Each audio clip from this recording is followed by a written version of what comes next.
Cupinchas, ilha de Yuri-jima. Nessa região do Japão que corresponde a perto de Osaka. Fica ali, ó, no meio ali perto de Osaka, Japão. É o palco dessa estranha lendinha que eu vou contar para vocês.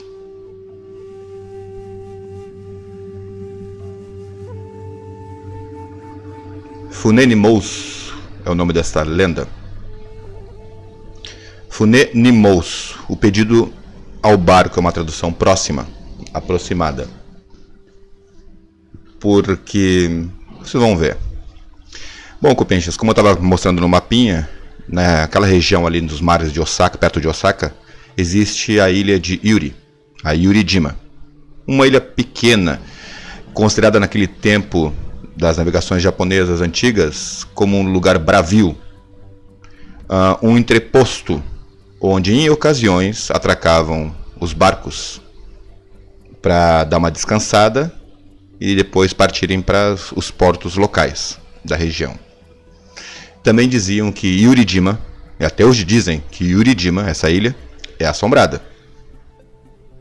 Se bem que, conforme essa lendinha, parece que o assombro deixou de existir. Todo mundo aí. Certa feita, um junco, estamos falando de Cupinchas ali pelo século XVIII, 1770 por aí, quase século XVIII, quase século XIX. Contam que um junco com carga passou nessa ilha de Yuri-jima e precisou atracar porque era de noite, já não tinha mais vento. Cuidaram a maré, baixaram âncora.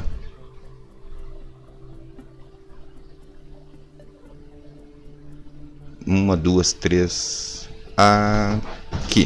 Aqui eu terminei. O meu tempo está complicado, que eu penso, com a lendinha. Antes eu passava as imagens no dedo. Agora eu tenho que acompanhar o tempo do vídeo.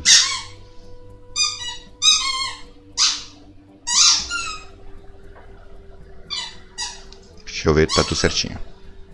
Pois bem, certa feita, um barco de carga precisou atracar ali em Yuri-jima, apesar dos rumores de que outros barcos já haviam sido supostamente, era o rumor que corria na época, assolados por fantasmas.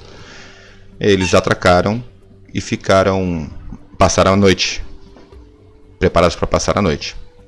O capitão do navio, aquele Oyakata, sisudo, duro, igual uma barra de ferro, mandou os marujos descansarem e dormirem porque o outro dia seria cheio.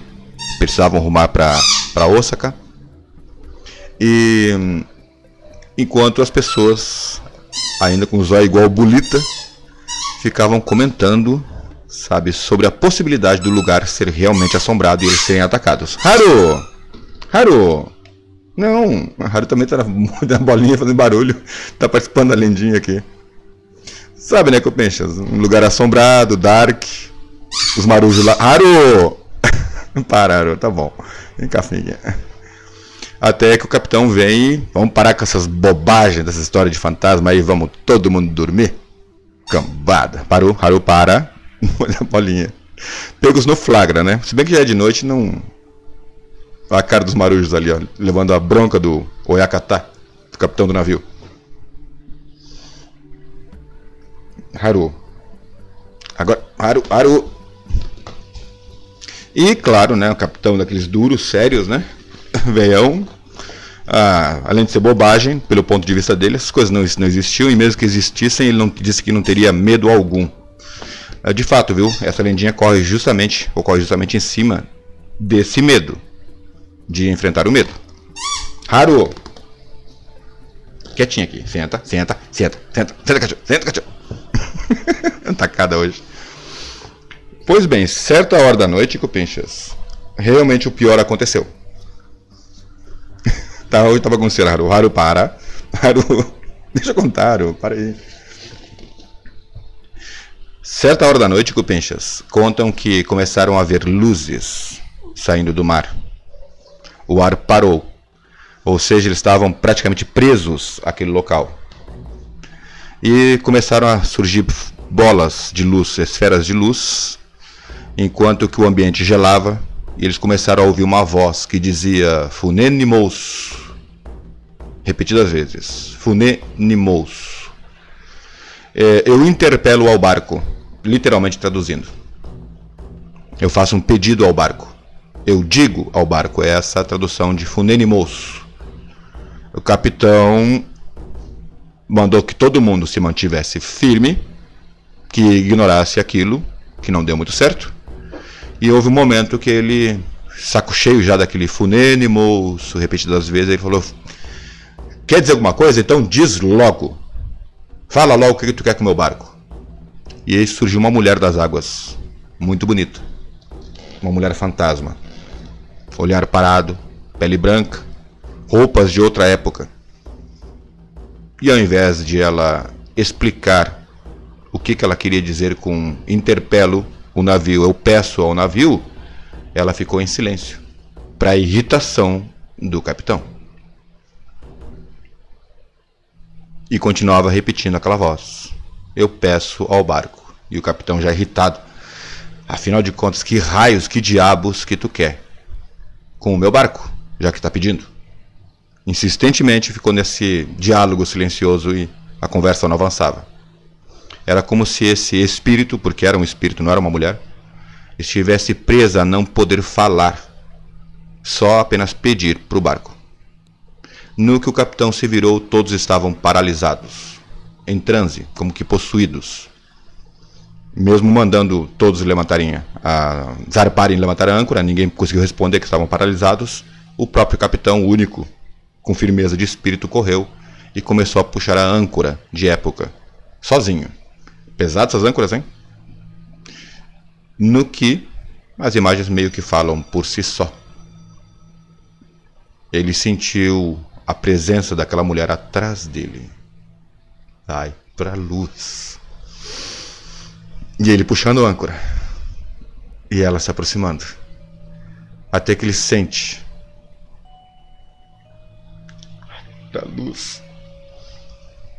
Dizem que essa caveira está no museu, viu? Não pude confirmar esse detalhe.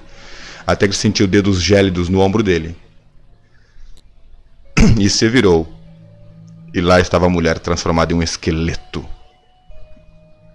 Buraco do zóio. E nesse momento o capitão do navio perdeu a consciência. E em um brilho, como vocês podem ver nas imagens, um brilho no convés do navio. Todos começaram a sair do transe e começaram a voltar a si, que libertados daquele treco, enquanto se aproximavam para aquela coisa que iluminava o convés do navio. Uma montanha de algo bastante brilhante e bastante interessante. Uma montanha de ouro, com o capitão deitado em cima dessa montanha de ouro, de patacas de ouro, os ryo da época. Era muito dinheiro. Enquanto o capitão estava inconsciente, ele compreendeu o que aquele espírito de mulher queria com ele, pedindo ajuda ao navio. Ai, pra luz. E foi então que o capitão despertou e compreendeu a história e falou para os marujos do que se tratava tudo aquilo.